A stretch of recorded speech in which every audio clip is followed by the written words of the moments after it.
পৃথিবীতে কেউ আছে আল্লাহ ছাড়া আপনার? হ্যাঁ, পৃথিবীর সবাই ধোঁকাবাজ, আপনার স্ত্রীও ধোঁকাবাজ, স্বার্থের জন্য আপনার সাথে আছে। আপনার সন্তানও ধোঁকাবাজ, স্বার্থের জন্য আপনার সাথে আছে। স্বার্থহীন নিঃস্বার্থভাবে পৃথিবীতে যদি কেউ আপনাকে ভালোবেসে থাকে, সেটা কে? আপনার প্রতিপালক।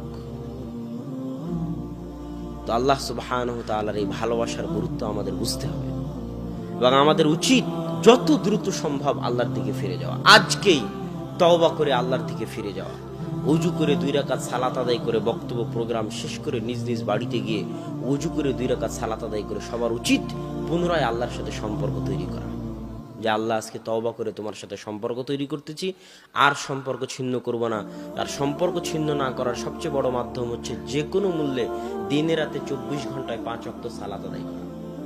আকিমিস সালাতা লিযিকরি, তোমরা সালাত আদায় করো আমাকে স্মরণ করার জন্য। তো 24 ঘন্টা মানুষ আল্লাহকে স্মরণ করতে পারবে না। আপনারা দিয়ার অঞ্চলের মানুষ, জমি জায়গা আছে, কাজ কাম আছে, 24 ঘন্টা আল্লাহকে স্মরণ করতে পারবেন না, এটাই ঠিক। মানুষের ব্যস্ত